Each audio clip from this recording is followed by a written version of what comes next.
हाँ बेटा Usha, yes sir. कैसे हो बेटा? ठीक हो? हाँ जी सर, आप बताओ। हम भी ठीक है बेटा।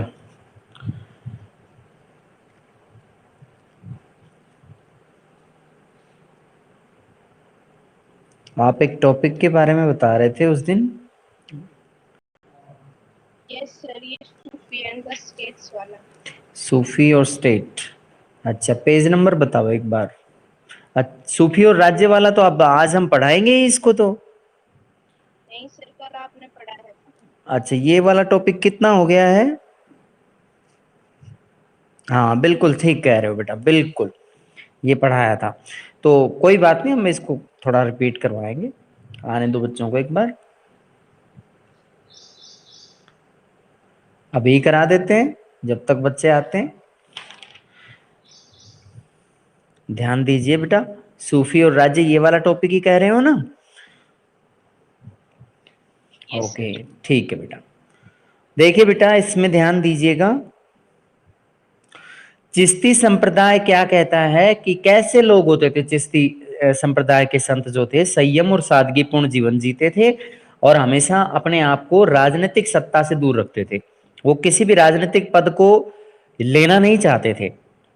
लेकिन इसका मतलब ये भी नहीं था कि वो राजनीति से बिल्कुल ही अलग रहते थे या उसका कोई असर ही राजनीति पे नहीं था, ऐसा नहीं था। राजनीतिक जितने भी शासक होते थे वो लोग उनको ग्रांट भी देते थे, उनको गिफ्ट वगैरह भी देते थे, तो वो चीजें सूफी संत ले लेते थे। लेकिन एक चीज ध्यान दो कि यहाँ पर इन्होंने उनसे बाग बगीचे जमीन वगैरह इस तरह से ये चीजें नहीं ली हैं।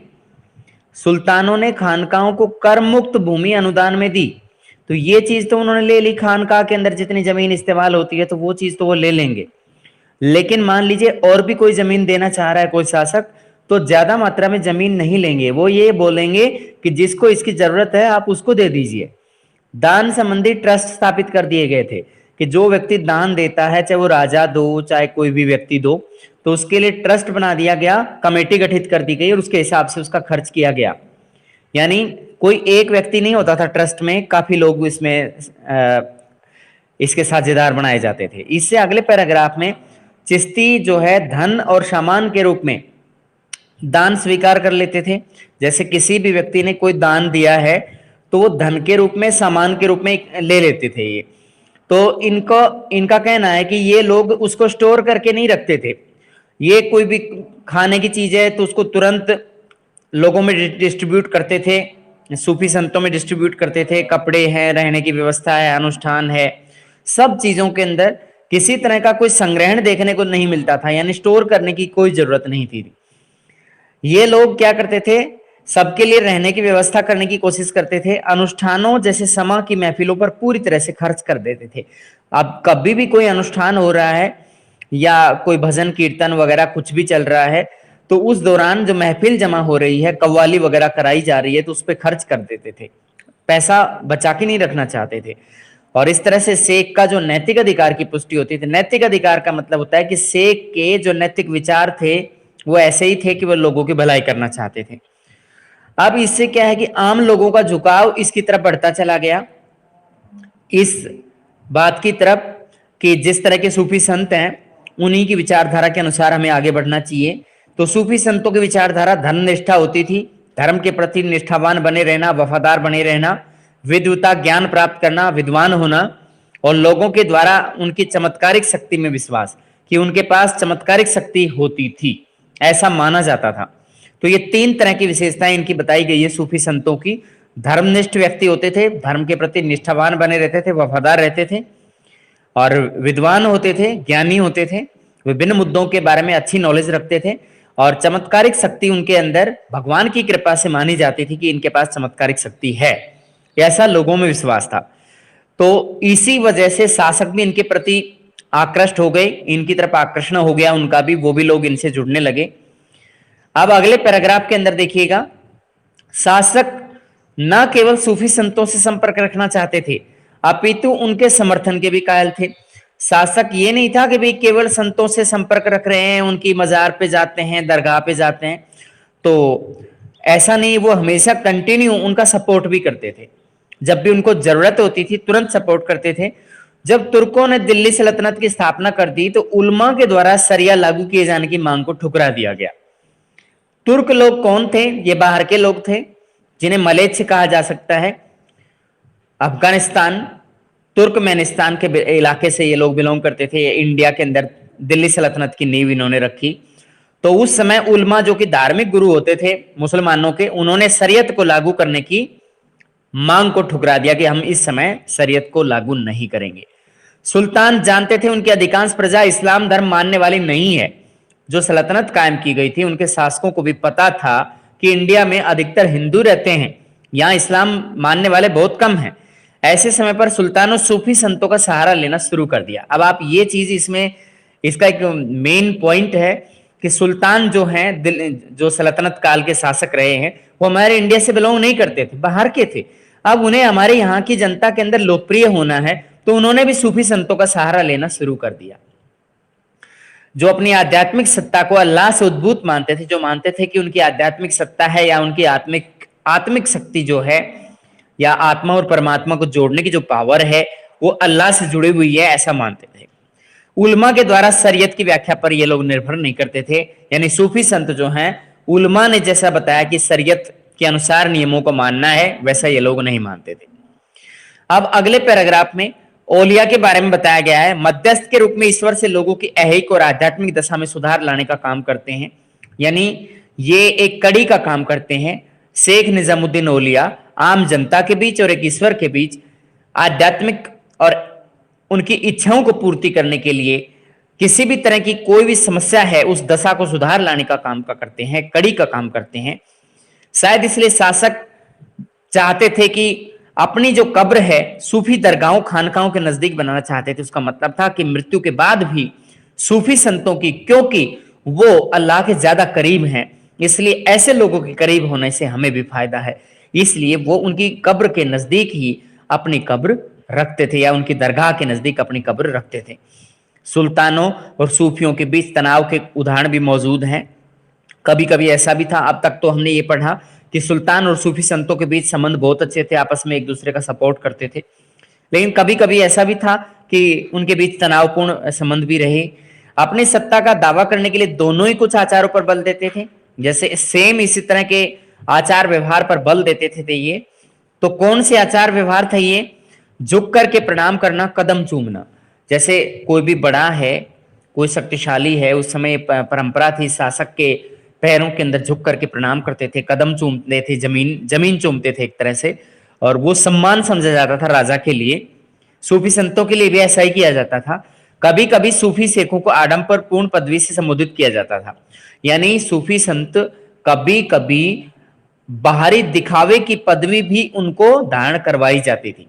उदाहरण के लिए शेख निजामुद्दीन औलिया के अनुयायी उन्हें सुल्तान उल मशेक अर्थात शेखों में सुल्तान कहकर के संबोधित करते थे।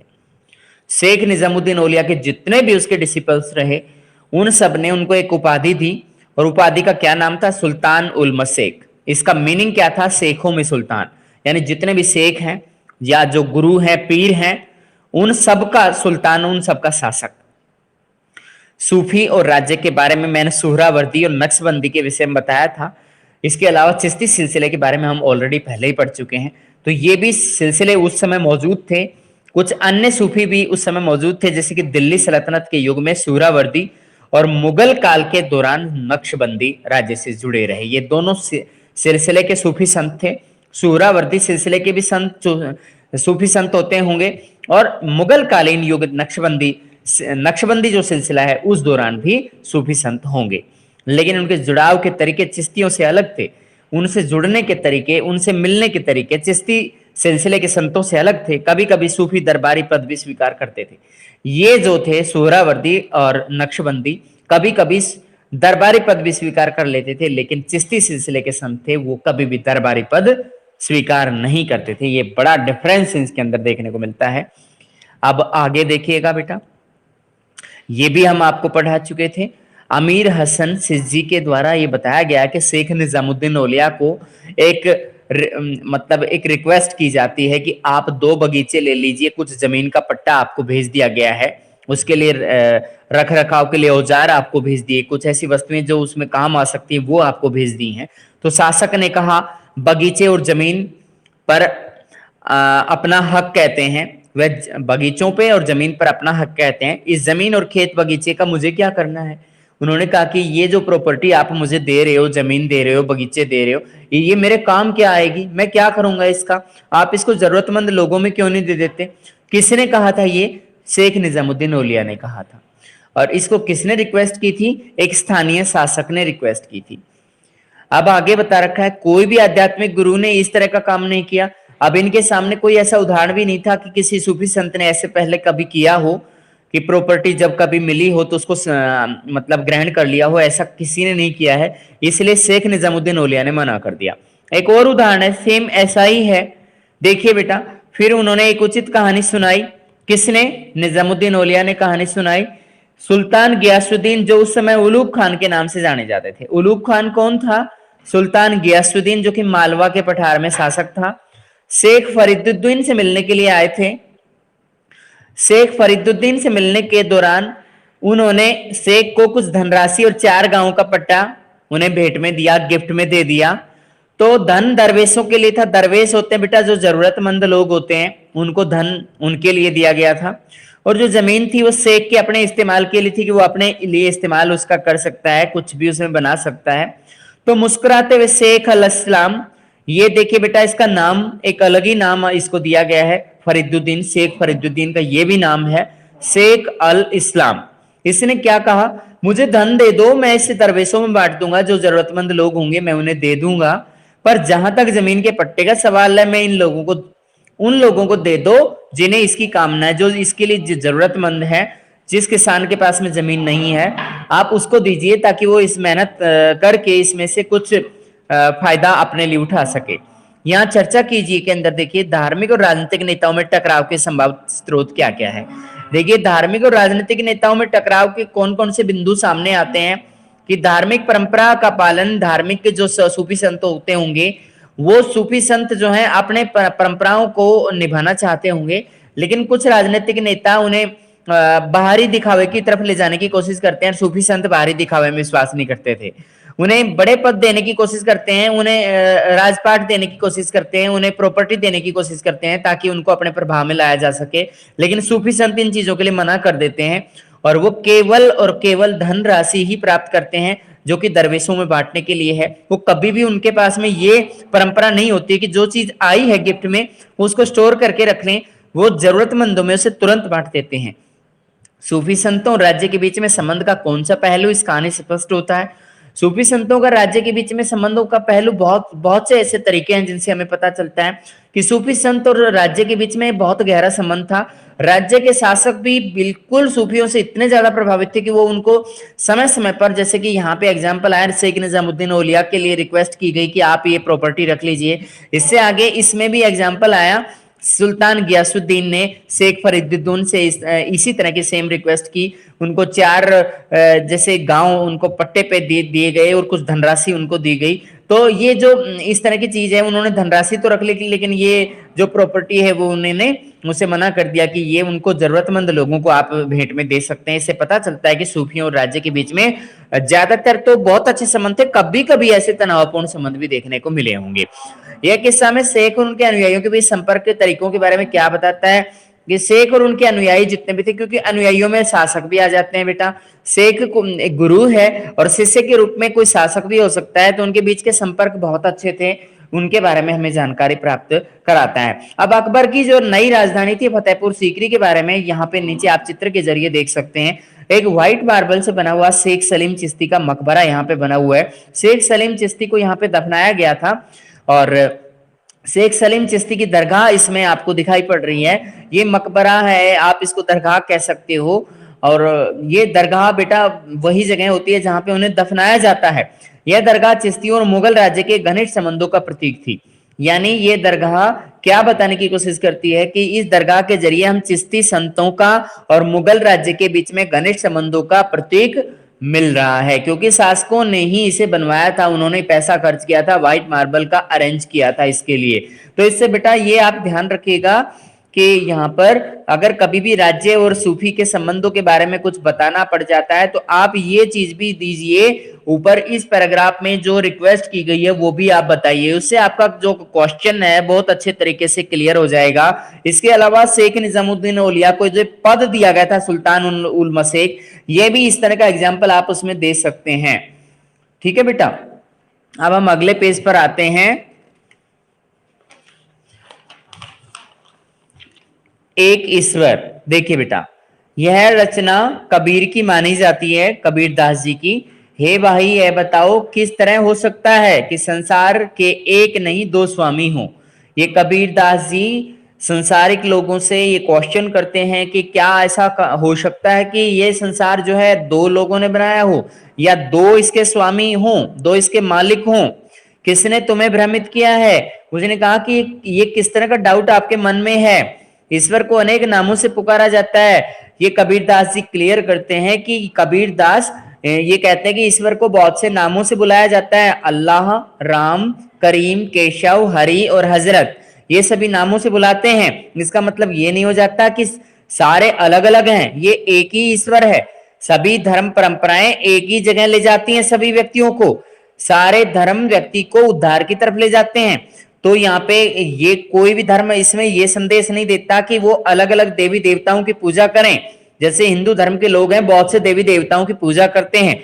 विभिन्नताएं तो केवल शब्दों में होती हैं, जिनका आविष्कार हम स्वयं करते हैं। इनका कहना है कि लोग खुद ऐसे आविष्कार करते हैं जो आपस में मतभेद पैदा करें। कबीर कहते हैं कि समाज के अंदर सब लोग मिलजुल कर रह सकते हैं, लेकिन क्या होता है कि कुछ लोग अपने स्वार्थवश लोगों में दरार डाल करके रखना ही चाहते हैं, इस वजह से विभिन्नताएं पैदा होती हैं। कबीर कहते हैं कि दोनों ही बुलावे में हैं। दोनों कौन बुलावे में हैं? कि जो अलग अलग वर्ग के लोग हैं, अलग अलग धर्म के अनुयायी हैं, वो दोनों बुलावे में हैं। इनमें से कोई एक राम को प्राप्त नहीं कर सकता। एक बकरे को मारता है, दूसरा गाय को मारता है। याद रखिए बेटा कि एक राम को प्राप्त नहीं कर सकता कोई भी एक जो है, मतलब राम की भक्ति करने वाले हिंदू हैं और मुस्लिम जो हैं वो राम की भक्ति नहीं करते। इस वजह से इनमें से एक व्यक्ति यानी मुस्लिम जो है वो राम की भक्ति नहीं करते, इसलिए राम की प्राप्ति उनको नहीं हो सकती। यहाँ ये भी बता रखा है उदाहरण के जरिए, एक बकरे को मारता है, दूसरा गाय को। तो गाय को मारने वाला मोहम्मदन है और बकरे को मारने वाला कौन है? ये हिंदू है। बहुत बार ऐसा होता है, मोहम्मदन भी मारते हैं बेटा, इसमें ऐसी कोई बात नहीं है। ये दोनों एक ही धर्म के लिए भी यूज हो सकते हैं। आपने बकरा ईद सुनी होगी, बकरीद जैसे कहा जाता है, उसमें बकरे की बलि चढ़ाई जाती है। और गाय को भी ये लोग अपना पवित्र धार्मिक पशु नहीं मानते हैं। तो इससे हमें ये पता चलता है कि एक धर्म का दूसरे धर्म के प्रति जो असंतुष्ट रवैया है उसका पता चलता है। वे पूरा जीवन विवादों में ही गंवा देते हैं, क्योंकि एक धर्म का दूसरे धर्म के साथ में विवाद चलता ही रहता है। कभी किसी की तरफ से गलती हो जाती है, कभी किसी की तरफ से गलती हो जाती है। जैसे आज आप बाबरी मस्जिद के बारे में आपने कभी सुना होगा, ये 90 के दशक में 1992 में उसको गिरा दिया गया। तो आज मोहम्मदन जो है इस बात को लेकर नाराज हो गए। अब कुछ लोग ये कहते हैं कि भाई वहां पर अयोध्या के अंदर यहाँ पे राम मंदिर था, राम मंदिर बनना चाहिए। और आप ये विवाद सुप्रीम कोर्ट तक पहुंचा, उन्होंने उसके अलग अलग डिवीजन कर दिए कि भाई वक्फ बोर्ड की अलग से जमीन होनी चाहिए और इसकी जो मोहम्मदन्स की मस्जिद भी वहां पे बन जाए और राम का मंदिर भी बन जाए। तो इस तरह का जो स्टेटस है वो आज तक भी लागू किया गया है। उनके बीच के जो झगड़े हैं उनको रोकने की कोशिश की गई है।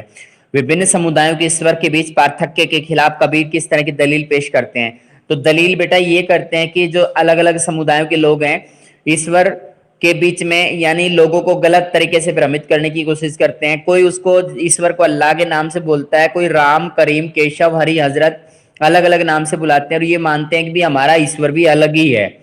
और ये भी कहते हैं कि एक जैसे व्यक्ति जैसे बकरे को मारता है और गाय को मारता है, तो यहाँ मोहम्मदन दोनों को मारते हैं, लेकिन यहाँ जो बकरे को मारता है और दूसरा गाय को मारता है, यहाँ पे किसी दूसरे धर्म के प्रति भी इंडिकेशन दिया गया है। कोई यही दो धर्म है जो धर्म नहीं है जो सिर्फ इनका वध करते हों, इन जीवों का वध करते हों, बाकी और भी तो धर्म है, वो भी तो ऐसा करते हैं। अब आगे देखिए बेटा, नवीन भक्ति पंथ। नए नए भक्ति पंथ का मतलब होता है, पंथ होता है बेटा रास्ता, एक मार्ग। नए नए भक्ति पंथ कौन कौन से थे? उत्तरी भारत में संवाद और असहमति, यानी उत्तरी भारत में आपस में विभिन्न संतों के बीच में कैसी कैसी बातचीत होती थी, कैसे किस तरह से वो आपस में जुड़े हुए थे, कैसा कम्युनिकेशन था उत्तरी भारत के लोगों का दक्षिणी भारत के लोगों के साथ, और असहमति किन किन मुद्दों पर थी उन पे हम चर्चा करेंगे। अनेक संत कवियों ने नवीन सामाजिक परिस्थितियों, विचारों और संस्थाओं के साथ स्पष्ट और सांकेतिक दोनों किस्म के संवाद कायम किए हैं।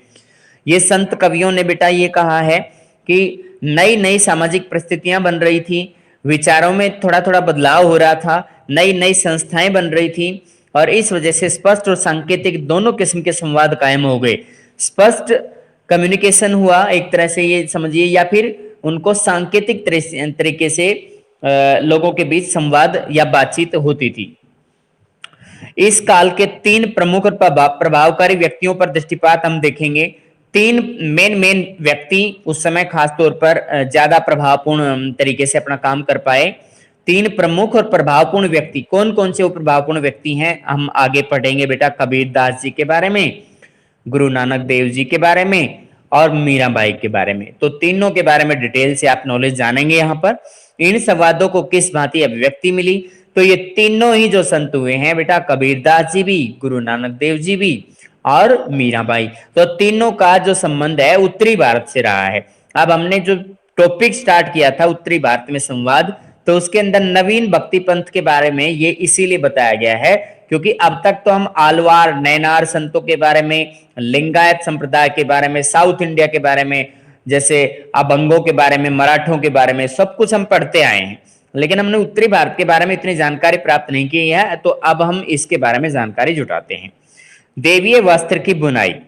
देवीय वस्त्र का मतलब होता है देवता जिस तरह का वस्त्र धारण करते हैं उसी तरह का उसके अनुयायियों को पहनना है, इस तरह का ये मान के चलते थे। तो कबीर क्या कहते हैं, देखिए इसको किस तरीके से एक्सप्लेन करते हैं देवीय वस्त्र की बुनाई को।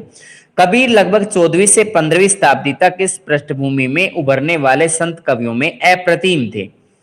14वीं से 15वीं शताब्दी, उस पृष्ठभूमि में कबीरदास जी का उद्भव हुआ, यानी उसी समय वो बहुत ज्यादा प्रसिद्ध हुए। जितने भी संत कवि थे उनमें सबसे ज्यादा प्रसिद्ध भी थे, सबसे ज्यादा अच्छा ज्ञान था उन्हें। इतिहासकारों ने उनके जीवन और काल का अध्ययन उनके काव्य और बाद में लिखी गई जीवनियों के आधार पर किया है। निश्चित कंफर्म डेट नहीं पता चली है इनकी, किसी को भी नहीं पता, लेकिन इतिहासकारों ने उनके जीवन काल से संबंधित जो भी जानकारियां मिली हैं, जैसे काव्य मिला है, कविताएं मिली हैं, और उनके द्वारा जो बायोग्राफीज लिखी गई हैं उनके जीवन के बाद में जो जीवनियां लिखी गई हैं उनके आधार पर पता लगाने की कोशिश की है कि कबीर की विचारधारा कैसी थी, कबीर किन किन विचारों पर फोकस करते थे, कबीर की क्या क्या शिक्षाएं थी। यह प्रक्रिया कई वजहों से चुनौतीपूर्ण रही है। कौन कौन सी वजह हैं, देखिए। कबीर की बानी, कबीर के विचार, बानी क्या है, विचार, उसके थॉट्स होते हैं। तीन विशिष्ट किंतु परस्पर व्याप्त परिपाटियों में संकलित हैं। परिपाटी बेटा परंपरा होती है, ट्रेडिशंस होती हैं। परस्पर व्याप्त परिपाटियों में संकलित है, आपस में तीनों ही जुड़ी हुई थी। तीन विशिष्ट परंपराएं थी जो उस समय, विभिन्न प्रकार की परंपराएं उस समय संकलित थी जो आपस में जुड़ी हुई थी। तो कबीर दास की जो बानी है वो इन तीनों ही परंपराओं में पता चलती है। कबीर बीजक कबीर पंथियों द्वारा वाराणसी और उत्तर प्रदेश के अन्य स्थानों पर संरक्षित है। तो कबीर बीजक जो है परंपरा है। कबीर पंथी कौन है, जो कबीर की विचारधारा के अनुसार काम करते हैं। कहां के लोग हैं ये कबीर पंथी, वाराणसी और उत्तर प्रदेश के अन्य स्थानों पर आज तक भी इस परंपरा को संरक्षित करके रखा हुआ है। यानी कबीर का जो बीजक एक ग्रंथ की तरह भी है बेटा, धार्मिक ग्रंथ की तरह भी है ये। इसके अंदर बहुत सी कविताओं को शामिल किया गया है। तो ये वाराणसी और उत्तर प्रदेश के बहुत से स्थानों पर इसकी कॉपीज को सुरक्षित रखा गया है। कबीर ग्रंथावली ये दूसरी परंपरा है, याद रखिए बेटा। इसका संबंध राजस्थान के दादू पंथियों से है। यानी दादू दयाल भी कबीर दास के अनुयायी हुआ करते थे। और कबीर ग्रंथावली का जो संबंध है, कबीर ग्रंथावली राजस्थान से लिंक करती है क्योंकि दादू दयाल का संबंध राजस्थान से है। आगे चलते हैं हम। इसके अतिरिक्त कबीर के कई पद आदि ग्रंथ साहिब में भी संकलित हैं। ये तीसरा पार्ट हो गया बेटा। पहली परंपरा कबीर बीजक था, दूसरी परंपरा कबीर ग्रंथावली था जिसका संबंध राजस्थान से है। कबीर बीजक का संबंध है वाराणसी और उत्तर प्रदेश से। और तीसरी जो परंपरा है जिसमें कबीर के कई पद हैं वो आदि ग्रंथ साहिब में संकलित हैं। तो आदि ग्रंथ साहिब किसका धार्मिक ग्रंथ है?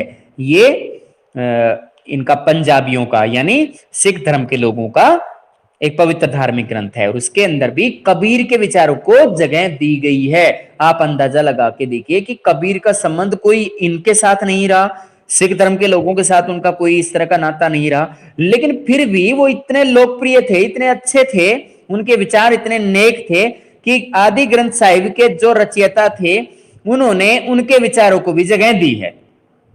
लगभग सभी पांडुलिपि संकलन कबीर की मृत्यु के बाद, बहुत बाद में किए गए। याद रखिए बेटा, उनकी मृत्यु हो चुकी थी, मृत्यु होने के बाद जो भी हैंड रिटन रिकॉर्ड उनका मिल रहा था, कहीं भी कोई पांडुलिपि मिल रही थी तो उसको उन्होंने बाद में जोड़ा है। 19वीं शताब्दी में उनके पद संग्रहों को बंगाल, गुजरात और महाराष्ट्र जैसे क्षेत्रों में मुद्रांकित किया गया। अब याद रखिए बेटा, 19वीं शताब्दी में जो भी कुछ मिला, क्या क्या मिला?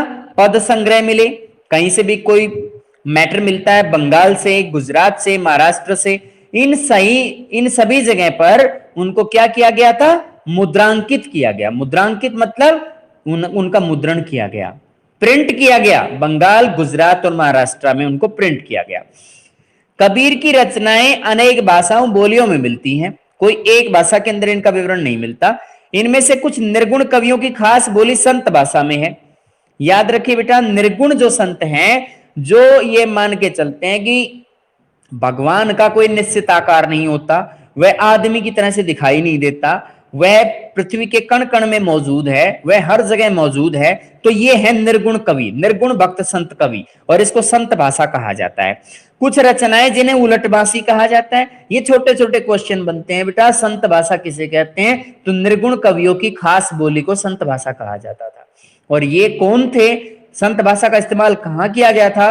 कबीर की रचनाओं में किया गया था। उनकी मृत्यु के बाद इन संत कवियों ने, उन निर्गुण भक्त कवियों ने उनके लिए बहुत सी बातें लिखी हैं। अब आते हैं हम दूसरे पॉइंट पर। कुछ रचनाएं उलटबांसी कहलाती हैं। उलटबांसी क्या है? पहले इसका मीनिंग देखो। उल्टी कही हुई उक्तियां, यानी जिसका मीनिंग उल्टा निकलता है। जैसे कोई भी बात कही जाए तो उसका उल्टा मीनिंग निकलता है, इसके नाम से जाना जाता है। इस प्रकार से लिखी गई उनके रोजमर्रा के अर्थ को उलट दिया गया। यानी रोजमर्रा के जीवन में जिस तरह की बात हम पढ़ते हैं, लिखते हैं, देखते हैं, उससे उसका उल्टा मीनिंग निकला, तो ये उलटबांसी रचनाएं कहलाई गई। इन उलटबांसी रचनाओं का तात्पर्य परम सत्य के स्वरूप को समझने की मुश्किल दर्शाता है। उलटबांसी क्यों बताया गया? क्योंकि जो भी रचनाएं उनसे संबंधित हमें मिली हैं, तो ये जो परम सत्य है या भगवान का जो सत्य है, आध्यात्मिक सत्य जो है, आत्मा और परमात्मा का जो आपस में संबंध है, उसके स्वरूप को समझना उतना ही ज्यादा मुश्किल है। इस वजह से उसके समझने की जो मुश्किल बात को देखते हुए इसको उलटबांसी रचना का नाम दिया गया है। केवल जय फूलियां फुलबिन और समंदरी लगी आगी, ये दो इस तरह की अभिव्यंजनाएं हैं, इस तरह के सेंटेंसेस हैं जो वहां से लिए गए हैं, जिसका मीनिंग उल्टा निकलता है। जैसी अभिव्यंजनाएं कबीर की रहस्यवादी अनुभूतियों को दर्शाती हैं। यानी इसके मतलब ये जो इन्होंने, इसका जो मीनिंग है वो निकालना आसान नहीं है। केवल जय फूलियां फुलबिन, बोलो बेटा बोलो। मकबरा और दरगाह में क्या डिफरेंस होता है?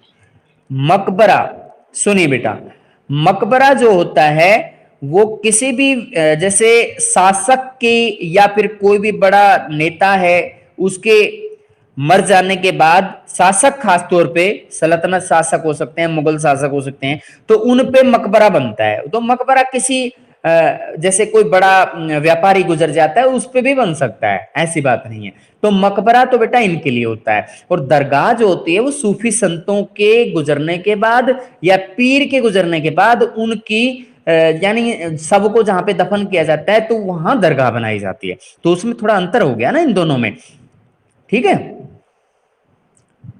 Okay sir.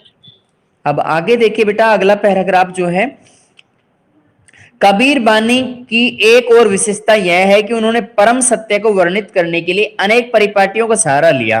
कि भगवान के सत्य को आत्मा और परमात्मा से लिंक करने के लिए उन्होंने अनेक परिपाटियों का सहारा लिया। कौन कौन सी परिपाटियां हैं? इस्लामी दर्शन की तरह वे सत्य को अल्लाह, खुदा, हजरत और पीर कहते हैं। वो ये कहते हैं कि जो जैसे इस्लाम के अंदर अल्लाह के नाम से जानते हैं, खुदा कहते हैं, हजरत कहते हैं, पीर कहते हैं भगवान को, यानी जो परम सत्य है, परम सत्य भगवान है जिसने सृष्टि की रचना की है। तो वो जिस तरह से मुसलमान अल्लाह, खुदा, हजरत और पीर का नाम देते हैं, तो ऐसे ही कबीर भी नाम देते हैं। जबकि कबीर का माना जाता है कि कबीर दास जी को जो पाला गया था वो तो था मोहम्मदन परिवार, और जहां उसका जन्म हुआ वो माना जाता है कि उनका हिंदू परिवार में जन्म हुआ। तो यहाँ इनकी जो विचारधारा है, क्योंकि पले बढ़े जहां है तो उनका प्रभाव तो आएगा, इसलिए इनका प्रभाव, उनका मुस्लिम जो परंपरा है उसका प्रभाव इन लोगों पे है। वेदांत दर्शन से प्रभावित वे सत्य को अलग, अदृश्य मानते थे। उनका मानना था वेदांत दर्शन, वेदांत दर्शन किसका है? ये एक धार्मिक परंपरा है, एक तरह से फिलोसफी है हमारे इंडिया के अंदर, वेदांत फिलोसफी। और इसके अनुसार सत्य को ये मानते हैं कि ये दिखता नहीं है, सत्य अदृश्य है, यानी ईश्वर भी नहीं दिखता, निराकार है, भगवान का कोई आकार नहीं है, वो हर जगह मौजूद है, ब्रह्मांड है, ब्रह्मा का एक अंश है, और आत्मन है, यानी आत्मा का स्वरूप है। ये कहकर भी उन्होंने इसे संबोधित किया।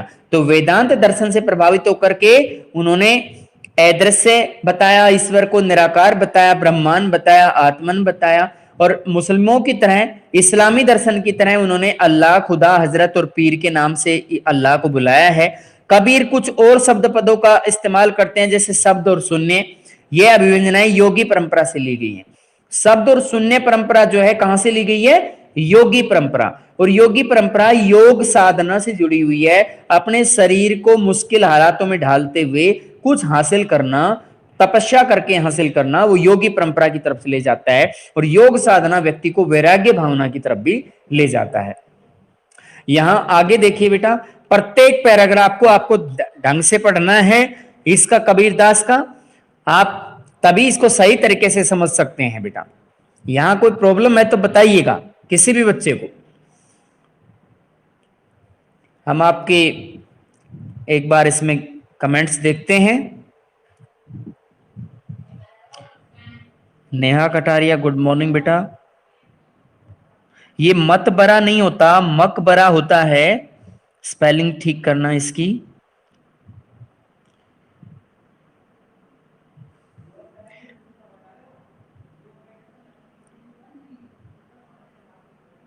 हाँ, ये जैसे अभी आपको क्लियर हुआ होगा, मस्जिद और दरगाह अलग अलग होती हैं बेटा।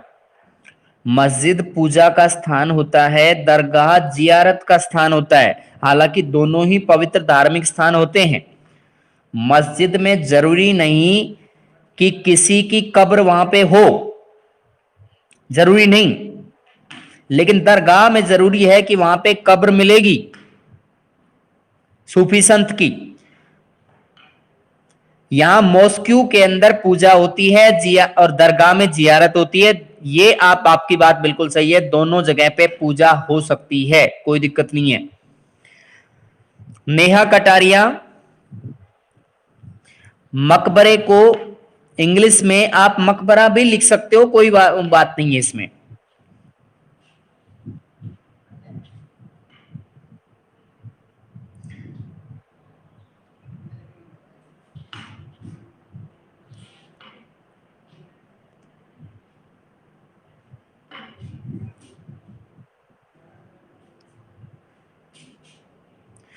अब तीनों में देखो अंतर मैंने अभी बताया। मॉस्क्यू होती है मस्जिद बेटा, जहां पर पैगंबर मोहम्मद को मतलब एक तरह से अपना गुरु पीर मानते हुए, संदेश वाक मानते हुए उनके प्रति भी, उनकी भी बाकायदा पूजा होती है, और अल्लाह को मेन ध्यान किया जाता है बेटा, अल्लाह के प्रति समर्पण दिखाया जाता है मॉस्क्यू के अंदर, क्योंकि संसार का सिर्फ एक ही रचयिता माना जाता है।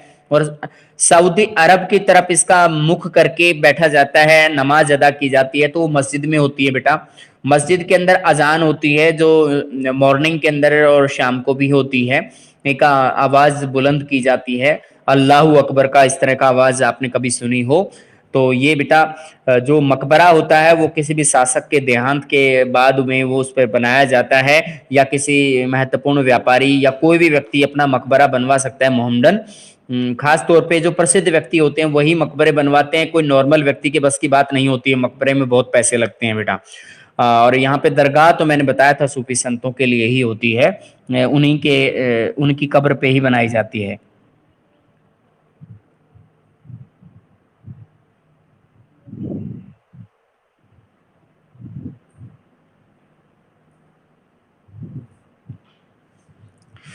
ठीक है बेटा, अब हम आगे चलते हैं इसके अंदर इस टॉपिक पे। विविध और कभी तो विरोधात्मक विचार इन पदों में व्यंजित होते हैं। यानी कभी कभी तो हमें ऐसा लगता है कि अलग अलग टाइप के विचार मिलते हैं, और कभी कभी ऐसा लगता है कि एक विचार दूसरे के खिलाफ जा रहा है। कुछ कविताएं इस्लामी दर्शन के एकेश्वरवाद और मूर्ति भंजन का समर्थन करते हुए हिंदू धर्म के बहुदेववाद और मूर्ति पूजा का खंडन करती हैं। यानी कुछ कविताएं ऐसी हैं जिन कविताओं से पता चलता है कि इस्लाम का जो दर्शन है, इस्लाम की फिलोसफी क्या है कि एक ही ईश्वर है। इस संसार के अंदर कितने ईश्वर हैं? एक ही ईश्वर है इस्लामिक फिलोसफी में। और वो मूर्ति पूजा को ठीक नहीं मानते, मूर्ति पूजा का खंडन करते हैं, गलत मानते हैं, उसका अपोज करते हैं, मोहम्मडन्स। तो ये है इस्लामिक दर्शन की कविताओं के अकॉर्डिंग। और हिंदू धर्म के अंदर बहुदेववाद को बहुत ज्यादा ठीक मानते हैं। बहुदेववाद क्या होता है? बहुत से देवी देवताओं की पूजा करना, उनके वर्चस्व को, उनके अस्तित्व को स्वीकार करना, और मूर्ति पूजा का खंडन करना। मूर्ति पूजा का खंडन करते हैं, ये कहते हैं कि भी इतने ज्यादा देवी देवता हो ही नहीं सकते हैं, ये गलत बात है इनकी, मतलब ये जो परंपरा है वो गलत है, मूर्ति पूजा का भी नहीं करना चाहिए, कहने का मतलब है ये। इस तरीके से हम देखें तो यहाँ झुकाव किस तरफ लग रहा है? कबीर का मुस्लिम जो विचारधारा है उसको सब थोड़ा बहुत सपोर्ट कर रहा है। अन्य कविताएं जिक्र और इश्क के सूफी सिद्धांतों का इस्तेमाल नाम सिमरन की हिंदू परंपरा की अभिव्यक्ति के लिए करती हैं। अब यहाँ पे देखिए बेटा, हिंदू परंपरा रही है नाम स्मरण करना। सिमरन किसका करना? याद करना। नाम स्मरण मतलब भगवान का नाम का जाप करना, याद करना। तो यहाँ पे जिक्र जो शब्द आया और इश्क जो आया, इश्क क्या है? एक मतलब एक भक्त का और अपने ईश्वर के बीच में जो संबंध होता है उसे इश्क कहते हैं। और जिक्र क्या है? नाम का जाप करना। तो ये दोनों चीजें तो मैच ही हो रही हैं, इसमें तो कोई ज्यादा अंतर नहीं है कि कविताओं के अंदर जिक्र का मतलब क्या होता है? नाम का जाप करना, नाम का स्मरण करना। और इश्क होता है भक्त में और अल्लाह के बीच में जो संबंध होता है उसको इश्क बोला जाता है। नाम स्मरण का मीनिंग भी सेम निकल रहा है बेटा। क्या ये सभी कविताएं कबीर के द्वारा रची गई? यह कहना मुश्किल है, मतलब सारी की सारी उन्हीं के द्वारा रची गई हैं, ये मतलब कंफर्म नहीं है। विद्वान पदों की भाषा शैली और विषय वस्तु के आधार पर यह स्थापित करने की कोशिश करते हैं कि वे कौन से पद कबीर के हैं। कुछ विद्वान जब जैसे इसकी क्लासिफिकेशन करने की कोशिश करते हैं, इसकी भाषा शैली के बारे में पता लगाने की कोशिश करते हैं, इसका सब्जेक्ट मैटर पढ़ते हैं, तो पता लगाने की कोशिश करते हैं कि वो कबीर के पद इनमें से कौन कौन से हैं। वैसे ज्यादातर जो रिटर्न मैटर है कबीर का, वो कबीर के पद के रूप में मिलता है बेटा। कबीर की समृद्ध परंपरा इस तथ्य की द्योतक है कि कबीर पहले और आज भी उन लोगों के लिए प्रेरणा स्रोत हैं जो सत्य की खोज में रूढ़िवादी धार्मिक सामाजिक संस्थाओं, विचारों और व्यवहारों को प्रश्नवाचक दृष्टि से देखते हैं। अब इसमें क्या बताने की कोशिश की गई है? कबीर समृद्ध परंपरा कैसी होती है? जो कि अपने आप में एक व्यापक परंपरा है, जिसको ऐसी परंपरा है किसी दूसरी परंपरा से उसे कुछ ग्रहण करने की जरूरत ही ना पड़े। तो ये इस तथ्य का प्रमाण है हमें कि कबीर पहले भी आज भी उन लोगों के लिए एक प्रेरणा का स्रोत है। आज भी लोग प्रेरणा प्राप्त करते हैं कबीर दास जी से, और पहले भी प्राप्त करते थे, जो सत्य की खोज में रूढ़िवाद को, रूढ़िवाद क्या होता है? जो चला आ रहा है पहले से, जो उसमें कोई बदलाव नहीं चाहता है, तो उस तरह के रूढ़िवाद का विरोध वो करते थे। धार्मिक सामाजिक संस्थाएं विचारों व्यवहारों को प्रश्नवाचक दृष्टि से देखते थे कि जो धार्मिक परंपराएं समाज के अंदर मौजूद हैं कि उनके पीछे क्या तर्क है, सामाजिक संस्थाओं के पीछे क्या तर्क है, विचारों के पीछे क्या तर्क है, व्यवहारों के पीछे क्या तर्क है।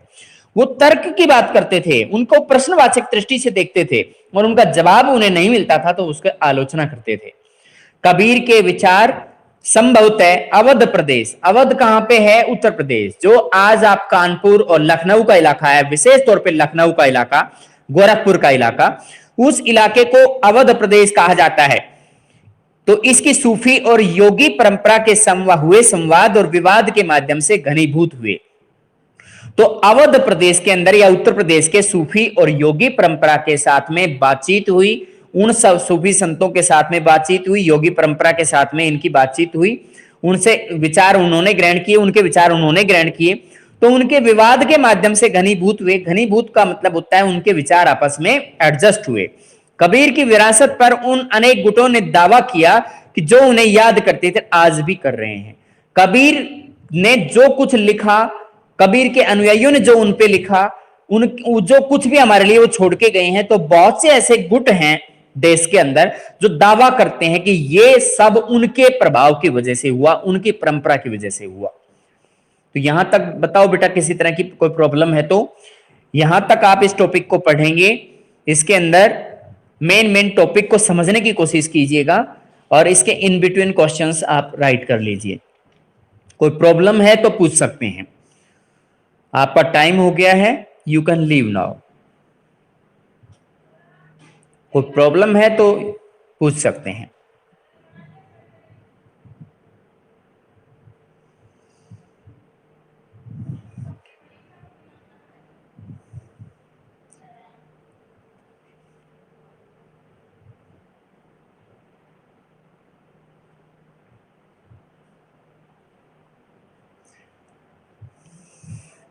लीव करो बेटा, Ritu, Hina.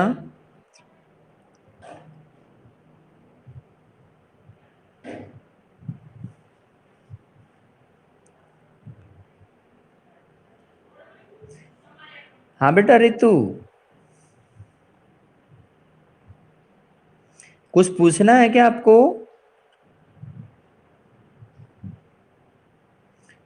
You can leave.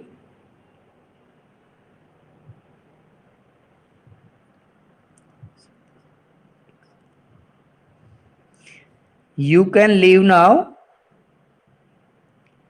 Ritu.